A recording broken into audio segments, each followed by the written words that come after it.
त्याची जमीन रस्त्यावर येणार आहे का आणि त्याला करोडोचा भाव मिळणार आहे का आणि किती बिल्डरांना आणि किती धनधनाटे लोकांना यांनी आपलं केलं आहे आणि त्यांचा बिझनेस कसा किती टक्केवारी घेऊन हे आयुक्त कारवाई करत आहे याचा सुद्धा खुलासा झाला पाहिजे।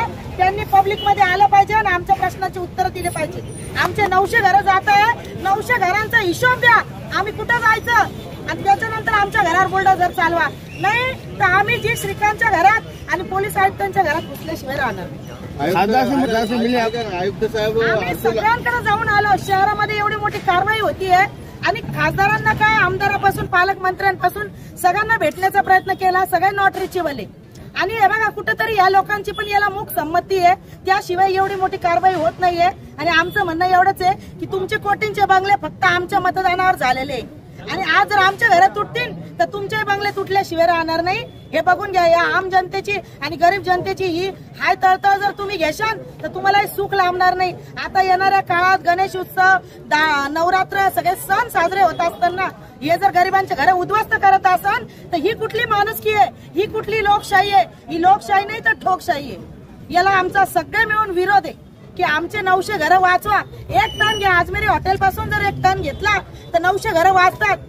आम्ही आमदार, खासदार, पालकमंत्री याच्यासाठी निवडून दिलते की पब्लिकचे कामं झाले पाहिजे, पब्लिकचा शहराचा विकास झाला पाहिजे, याच्यासाठी नाही की आमचे घरं तोडा आणि विकास करा। नाव काय तुमचं? मी प्राध्यापक जयश्री शिर्के, ग्रामीण विकास समिती संस्थापक अध्यक्ष।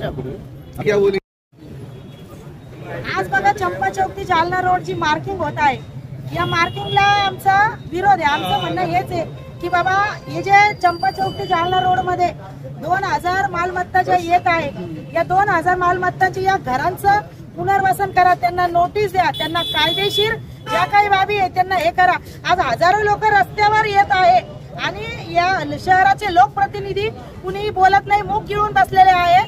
ज्या वेळेस लोकशाहीमध्ये आमचे मतदान घेऊन आमचं मत घेऊन तुम्ही निवडून आलेले आणि आज आमचे घरं तुटताय आणि तुम्ही शांत बसलेले आहेत, तर तुम्ही कुठेतरी शंका झाला आहात। येणाऱ्या इलेक्शन मध्ये तर आम्ही मतदानावर बहिष्कार टाकूच, पण जर आमच्या घरांच्या संदर्भात लवकरात लवकर निर्णय नाही घेतला तर आज आम्ही लोकशाही मार्गाने आंदोलन करत आहोत, पण उद्या ठोकशाही मार्ग सुद्धा आम्ही घ्यायला कमी करणार नाही, हे लक्षात घ्या।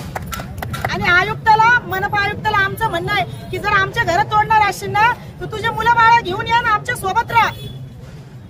जर लोकशाही आणि तुम्ही या लोकांच्या विकासासाठी जर तुम्ही रोड बनवताय पण लोकांचे घर तोडून जर विकास करायचा असेल तर हा कुठला विकास आहे? त्या लोकांना विकासाची आणि रस्त्याची गरज आहे का ते पण विचारा। चंपा चौक ते जालना रोडला 5 रस्ते असताना, पर्यायी रस्ते असताना सुद्धा या चंपा चौक ते जालना रोडचा अट्टा असता, याच्या मागे कुठलं राजकारण आहे? कुठल्या